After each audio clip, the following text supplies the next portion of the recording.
নমস্কার বন্ধুরা, নমিতা রান্নাঘরে সকলকে স্বাগত। আশা করছি আপনারা সকলে খুব ভালো আছেন। আমার আজকের রেসিপি চিংড়ি মাছের মালাইকারি। অনেকেই চিংড়ি মাছের মালাইকারি খুবই ভালো বানাতে পারে, তবে আমি কীভাবে বানাই সেটাই আপনাদের সঙ্গে শেয়ার করছি। কড়াইয়ের মধ্যে আমি সর্ষের তেল 2 চামচের মতো দিয়েছি। তেল গরম হয়ে গেছে, আমি এর মধ্যে দিয়ে দিচ্ছি 300 গ্রামের মতো পরিষ্কার করে ধুয়ে রাখা চিংড়ি মাছগুলি। উল্টে পাল্টে আমি মাছগুলোকে ভেজে নেব, তবে খুব বেশি সময় ধরে ভাজবো না, কারণ বেশি সময় ধরে ভাজলে মাছগুলো শক্ত হয়ে যেতে পারে।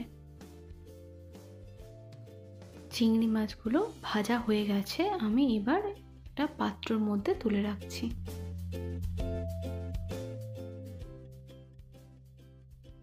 কড়াইয়ের মধ্যে আমি আরও 3 চামচের মতো তেল দিয়ে দিলাম। তেলটা গরম হয়ে গেলে আমি ওর মধ্যে দিয়ে দিচ্ছি ফোড়নের জন্য কালো জিরে।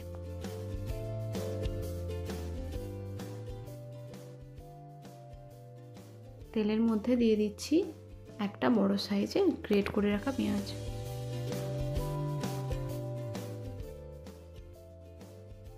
লো টু মিডিয়াম আছে আমি মশলাটাকে ভালো করে কষিয়ে নেব। কষাতে কষাতে আমি এর মধ্যে দিয়ে দিচ্ছি 1 চা চামচ পরিমাণ রসুন বাটা, 1 চা চামচ আদা বাটা দিয়ে দিচ্ছি। এরপর এর মধ্যে দিয়ে দিচ্ছি গ্রেট করা টমেটো। সব উপকরণগুলো কষাতে কষাতে আমি এর মধ্যে দিয়ে দেবো লাল লঙ্কার গুঁড়ো 1 চা চামচ আর হলুদ গুঁড়ো 1 চা চামচ। সমস্ত কিছু দিয়ে আমি মশলাটাকে ভালো করে কষিয়ে নেব।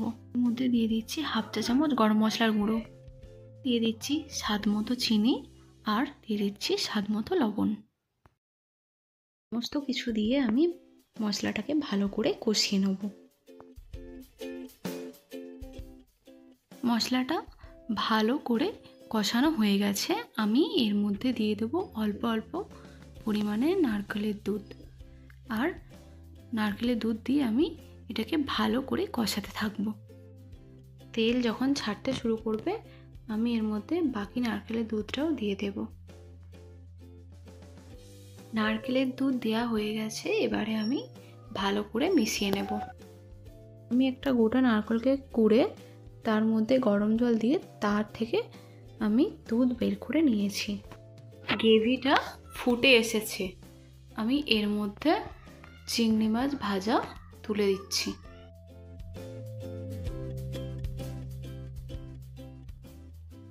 বাড়ির মেম্বার অনুযায়ী আমি গ্রেভিটা রেখেছি, আপনারা চাইলে অল্প গ্রেভিও রাখতে পারেন। চিংড়ি মাছের মালাইকারি রান্না করার জন্য কোনো রকম জলের ব্যবহার করব না, নারকেলের দুধের মাধ্যমে চিংড়ি মাছটি সেদ্ধ হয়ে যাবে। আমাদের চিংড়ি মাছের মালাইকারি মোটামুটি তৈরি হয়ে গেছে। সবশেষে দিয়ে দিচ্ছি 1/2 চা চামচ পরিমাণ গরম মশলার গুঁড়ো। এরপর ভালো করে মিশিয়ে নেব। আমার আজকের রেসিপিটা আপনাদের কেমন লাগলো অবশ্যই জানাবেন। আমার চ্যানেলে নতুন বন্ধু হয়ে থাকলে চ্যানেলটাকে সাবস্ক্রাইব করে পাশে থাকা বেল আইকনটা অবশ্যই প্রেস করে দেবেন, তাহলে আমি চ্যানেলে যখনই কোনো নতুন রেসিপি দেব